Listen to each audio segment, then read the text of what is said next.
Hello students,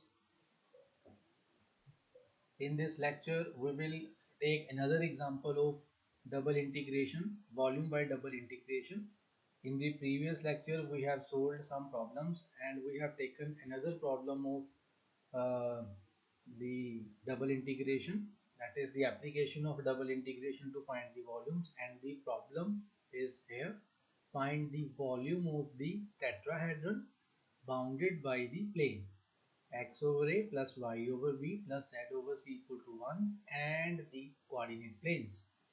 The same type of question we have already solved in our previous videos, where we have find the functional integral of this tetrahedron bounded by the coordinate planes. So I hope कि आपको याद होगा कि ये ऐसा question हम कर चुके हैं। सिर्फ हमने यहाँ पे वॉल्यूम का फॉर्मूला लगाना है, बाकी सारा कंसेप्ट वही रहेगा जो हमने अपनी प्रीवियस वीडियो में किया था। तो आप देखिए ये हमें गिवन है x over a plus Y over B plus Z over C equal to 1। तो अगर आपको याद हो तो इसको हमने ट्रेस भी किया था, ये नीचे देखिए, अगर आप यहाँ y को z को 0 पुट करेंगे x की वैल्यू a आ जाएगी, तो आपका x एक्सिस के पॉइंट आएगा a 0 0। आप x और z को 0 पुट करेंगे तो y का पॉइंट आ जाएगा 0 b 0। सिमिलरली आप x और y को 0 पुट करेंगे तो z की वैल्यू c आ जाएगी, that will come point on z axis. इन तीनों पॉइंट को आपने आपस में ज्वाइन कर देना, ये this point this point this point this point, here is your tetrahedron. ये आपका टेट्राहेड्रन बन जाएगा। कोऑर्डिनेट प्लेन्स कौन से होते हैं ये हम डिस्कस कर चुके हैं।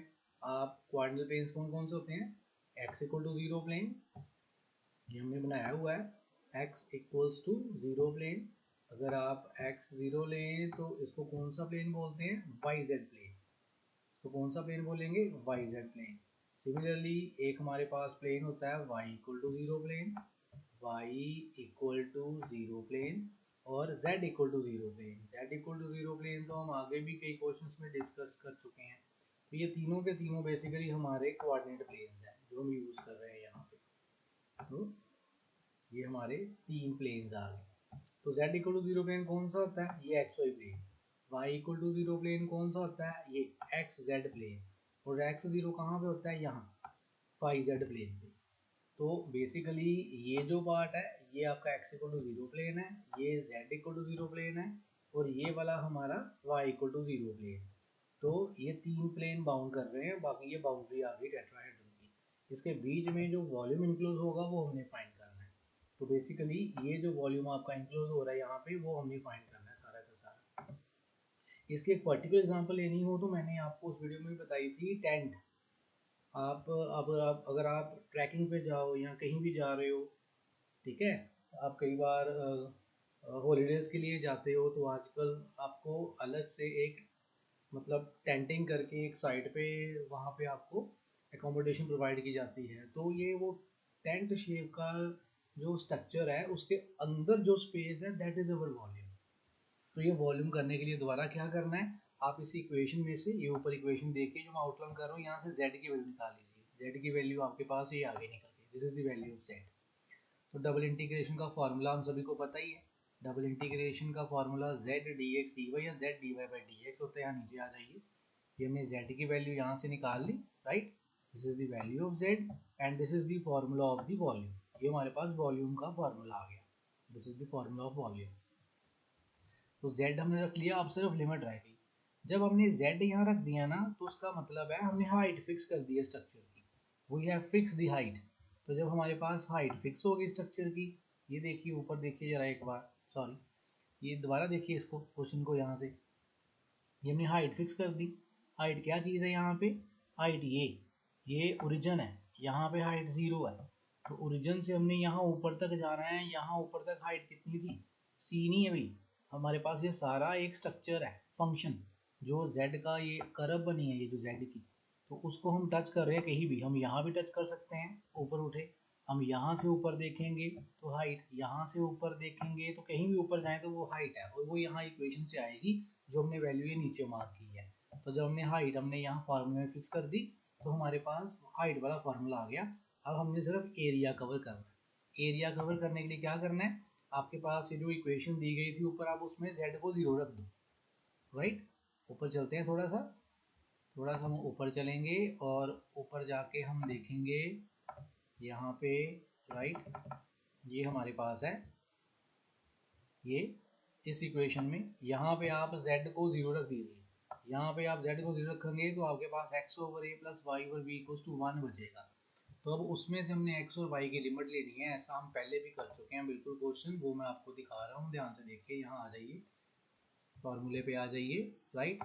क्या करना हमने, जब हमने छोड़ दिया इसको तो ये हमारे पास एक y एक्सिस बच जाएगी, हमारे पास यहाँ पे y एक्सिस बच रही है, राइट।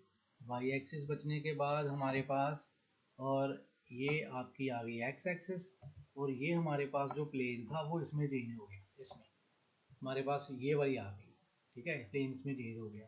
तो ये तो आपको पता ही है कि दिस इज, अगर ये हमारी y एक्सिस है तो ये जो लाइन बनेगी ये आपकी x इक्वल टू 0 लाइन बन जाएगी। This is x equals to 0 line, यहाँ पे x आपका 0 है, right. This is x equal to 0 line.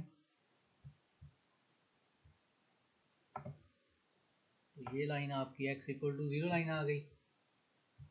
और ये जो लाइन होगी दूसरी वाली, ये वाली, ये कौन सी लाइन बन जाएगी आपकी, वो आप यहाँ से देख सकते हो। ये कर्व है जो बता रहा हूँ।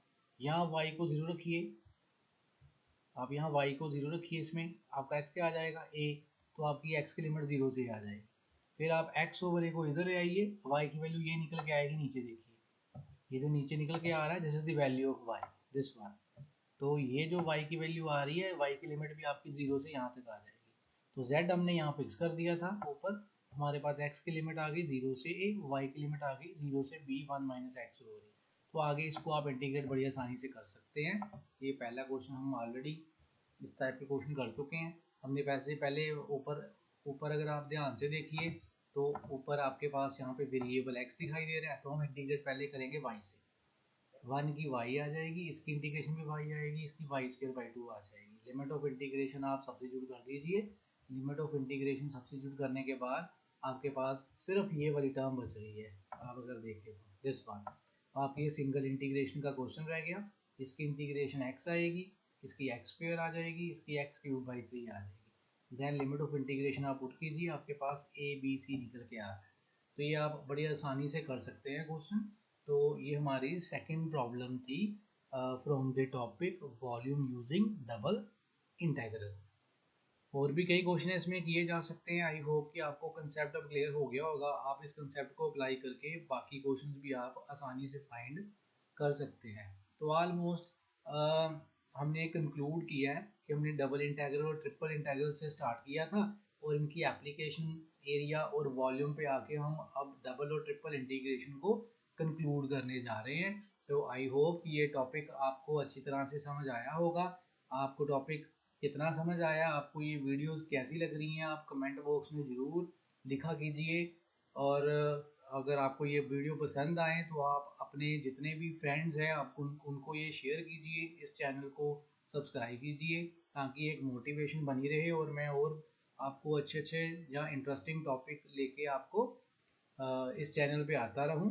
तो तब तक अपना ख्याल रखिए, खूब सारी प्रैक्टिस कीजिए, अच्छे स्कोर कीजिए। Thank you.